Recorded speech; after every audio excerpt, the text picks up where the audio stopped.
Photo हो, ration card भी चलेगा, ये चीजें आपको चाहिए। और जो कैंडिडेट फिजिकल हैंडीकैप में अपने आप को क्लेम करते हैं उन्हें पीडब्ल्यूडी सर्टिफिकेट भी चाहिए होगा, जो कि कॉम्पिटेंट अथॉरिटी ने इशू किया होगा। वो सर्टिफिकेट भी चाहिए होगा जिसको आपको कैरी करना है और जिसको आपको लेके चलना है काउंसलिंग के दौरान। वो भी कहीं ना कहीं पूरे सिनेरियो के लिए बहुत ज्यादा जरूरी है।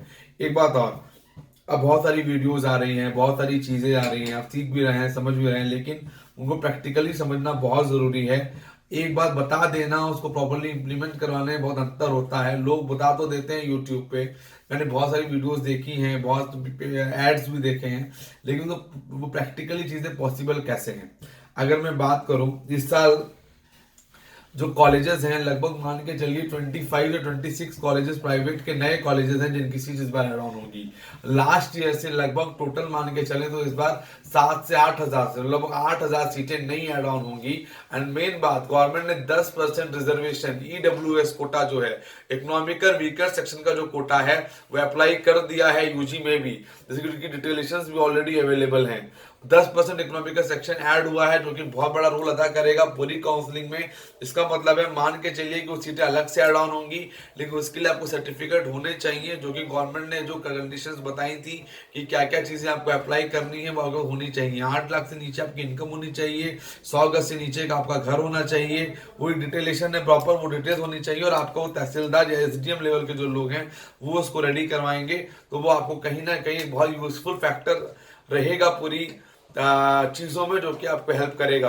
और काउंसलिंग में छोटे छोटे पॉइंट्स ही आपको हेल्पफुल होंगे, जो कि आपको एक अच्छे लेवल पे ले जाने के लिए कहीं ना कहीं इनिशिएट करेंगे और आप उसको ट्राई आउट कर सकते हैं।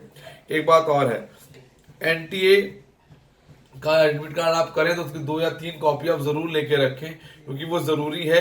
क्योंकि वहां पे काउंसलिंग के वक्त उसकी डिमांड करते हैं, नहीं तो वहां पे जाके दिक्कतें होती हैं। एक चीज और है कि आप जो भी फॉर्म्स, आप जो भी डिटेल्स निकालेंगे, जो भी कॉपीज निकालेंगे, अपने डॉक्यूमेंट्स के जिरोक्स करा के रख लें। काउंसलिंग में जरूरत पड़ेगी, काउंसलिंग की पूरी स्ट्रेटेजी को समझ लें, कैसे कैसे काउंसलिंग करनी है, कैसे कैसे चीजों को ध्यान देना है माइन्यूटली, और अपने मार्क्स का एक टारगेट बना लें कि इस रेंज रेशो में रहेंगे तो हम इतने में सेफ रहेंगे। ये मान के चलिए, मैं लगभग थोड़ा सा प्रिडिक्शन दे देता हूं, लगभग 520 से ऊपर को इस बार गवर्नमेंट कॉलेज मिलेगा।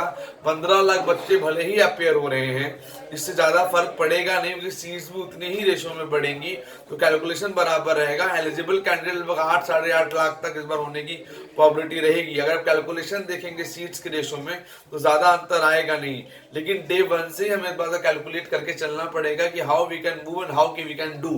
प्रैक्टिकल में हम कितना उतार पाएंगे उस चीज को, वो देखना बहुत ज्यादा जरूरी है, तो ही हम फायदे में रहेंगे, अदरवाइज हमें नुकसान हो सकता है। एंड वन मोर थिंग, कि हमें प्रॉपर एक स्ट्रेटेजी बनानी होगी कि कैसे मार्क्स आएंगे। 5 तारीख को एग्जाम है, तो लगभग मानिए 28 तारीख से लेकर 5 तारीख के बीच हमें पूरा रिवीजन हो जाना चाहिए, और वही क्वेश्चन टच करें जो आपको आता है। नेगेटिव मार्किंग में मार्क्स देना कोई समझदारी बिल्कुल भी नहीं है, ना ही आप दीजिएगा। एंड वन मोर थिंग, जब आप एग्जाम लिख रहे हो तो उसमें जो क्वेश्चन आपको पहले आते हैं पहले वो कीजिए, जो डाउटफुल तो बाद में कीजिए। रैंडमली उन चीजों को अटेम्प्ट मत कीजिए कि जिससे क्या है, क्या होगा और क्या नहीं होगा।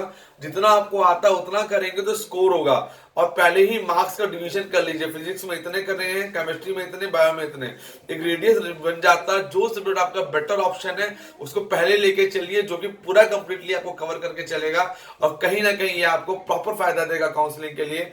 क्योंकि मार्क्स आएंगे तो काउंसलिंग होगी। Admission without NEET qualified admission India में नहीं होंगे। हाँ, 3 साल का पैटर्न अब्रॉड के लिए आ गया है, लेकिन वो भी 5 जून से पहले पहले के लिए है।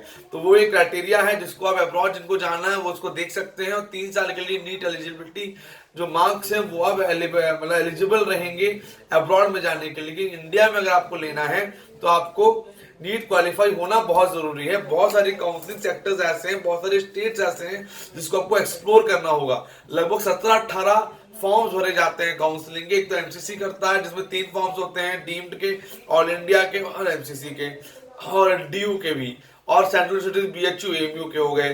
फिर स्टेट्स के फॉर्म अलग आते हैं, कर्नाटका महाराष्ट्र अलग आते हैं। उन चीजों को एक्सप्लोर कीजिए, एक प्रॉपर गाइडेंस लीजिए, उसके रिगार्डिंग प्रॉपर गाइडलाइन रेडी कर लीजिए, और उसके अकॉर्डिंग काउंसलिंग को कीजिए। कोई भी हेल्प की जरूरत पड़ती है, कॉन्टेक्ट विद अस, हमारा नंबर बाकायदा स्क्रीन पे भी स्क्रॉल हो रहा है और बाकायदा हमारे डिस्क्रिप्शन में भी आपके अवेलेबल है 9690796426।